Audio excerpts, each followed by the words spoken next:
Fala galerinha, beleza? Aqui é o professor André Oliveira, mais conhecido como Firon. Hoje aí nós vamos falar da grandes Roma antiga, o maior império aí de todos os tempos.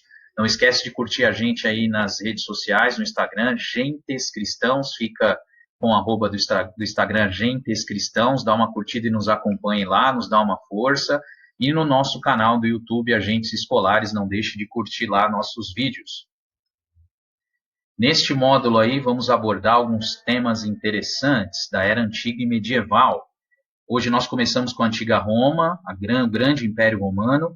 Depois nós vamos falar dos povos bárbaros, o Império Bizantino, o lado oriental do Império, Império Árabe e o Islão na Idade Média, as civilizações medievais, o feudalismo e as monarquias medievais caminhando aí para a Era Moderna. A passagem que eu deixo hoje está em Hebreus 12, 22, que fala da Jerusalém celestial, a única cidade eterna que vai ficar até o final dos tempos, aí, pós-final dos tempos, é a que vai perdurar, e não Roma, como era conhecido na época, a famosa cidade eterna, a maior cidade aí, principalmente no auge do Império. Roma tinha esse apelido como a cidade indestrutível.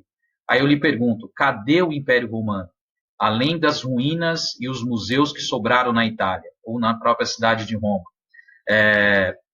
Os símbolos, a história, é isso que ficou. Até essa civilização um dia chegou ao fim, porque tudo na Terra não tem período de duração, tem prazo de validade, mas o que é feito das mãos de Deus, a Jerusalém Celestial, ela não.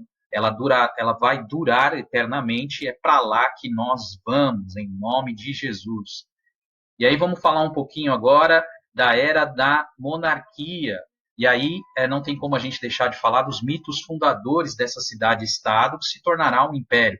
O primeiro aí, a lenda do Rômulo e Remo, né, que foram abandonados aí porque o tio queria matar as crianças, segundo essa lenda, esse mito, e foram encontrados na margem do rio Tibre, um dos principais rios da cidade romana, e amamentados por uma loba. E você tem esse símbolo na cidade, inclusive é um dos escudos do principal time local. Você tem os dois sendo amamentados aí, né?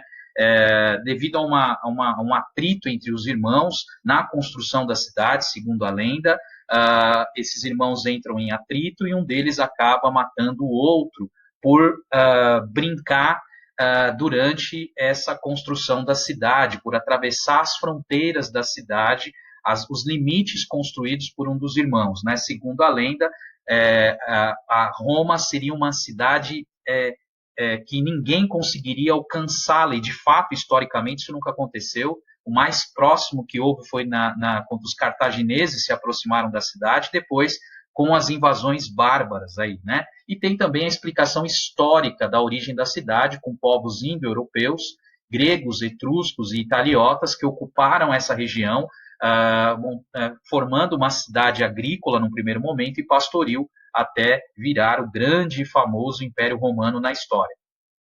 Aí nós temos o primeiro período da monarquia, né, os 7 primeiros reis de Roma, Rômulo aí ligado à lenda, provavelmente, né, e os 3 últimos aí ligado ao povo invasor, os etruscos que acabam chegando depois, o pior de todos, Tarquínio Soberbo, que governará a cidade de uma forma autoritária, atingindo os interesses dessa instituição, o Senado Romano, formado aí pelos primeiros que haviam chegado no território, os patrícios, os primeiros que chegaram à pátria.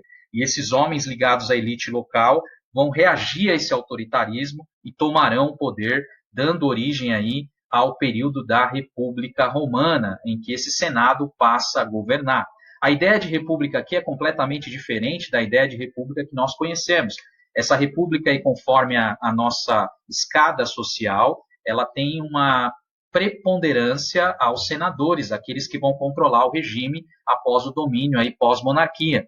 E esses homens, muitas vezes, por serem donos da terra, terão todos os privilégios sociais. Não será uma república, são poucos que são considerados cidadãos, né? Sobretudo aí senadores, patrícios e alguns plebeus enriquecidos que vão estar ligados a essa elite, terão privilégios nessa república, governada por esse Senado.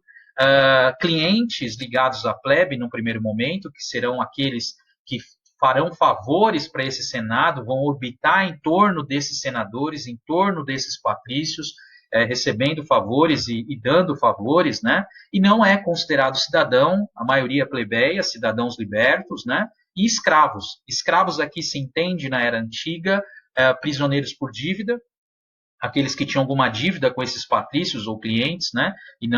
E a forma de pagar era pelo trabalho escravo, e ela era herdada, passava de pai para filho, né? Ou escravos de guerra. Aqui você pode ver que não está ligado ainda à etnia, como na escravidão moderna, relacionada aos africanos. Aqui a escravidão é relacionada ou à dívida no primeiro momento e depois a prisioneiro de guerra, e muitos deles aí servirão como gladiadores nos espetáculos aí do pão e circo. Aí, a principal evento que acontece aí na República Romana são as guerras púnicas, divididas em duas etapas aí, né? Ou as guerras contra Cartago, conhecido como Punos. Era uma cidade-estado que tinha no norte da África e controlava todo o mar Mediterrâneo. E aí esse conflito entre a cidade-estado romana e Cartago, com a vitória romana, né? Foi o período que a Roma foi quase destruída, onde se chegou mais perto da cidade eterna, foi nessa primeira guerra, e com a vitória dos romanos, depois da Segunda Guerra Púnica, né, eles acabam invadindo o território cartaginês, ele passa a dominar todas as colônias e ter o domínio aí na região do Mediterrâneo, começando essa expansão desse famoso Império Romano, que nós vamos falar aí em breve. Essa vitória vai levar a uma primeira expansão dessa república controlada por esse Senado aristocrático, autoritário, que considerava cidadãos aqueles ligados à elite patrícia. Haverá resistências nessa república, né, seja de plebeus, que vão, por exemplo, exigir que leis que os favoreçam, como a lei das 12 tábuas, né, vão exigir participação política no Senado, né, com os seus tribunos da plebe, e os escravos também vão reagir a essas explorações. A mais famosa é a revolta de Espartacus, né? Tem uma série aí, uma imagem de uma série, que os escravos vão reagir a essa violência provocada, sobretudo muitos deles colocados em arenas para diversão e deleite da população romana, e muitos eram lutadores, guerreiros, e vão reagir de forma violenta a essa exploração, né? É uma das revoltas mais conhecidas aí, né?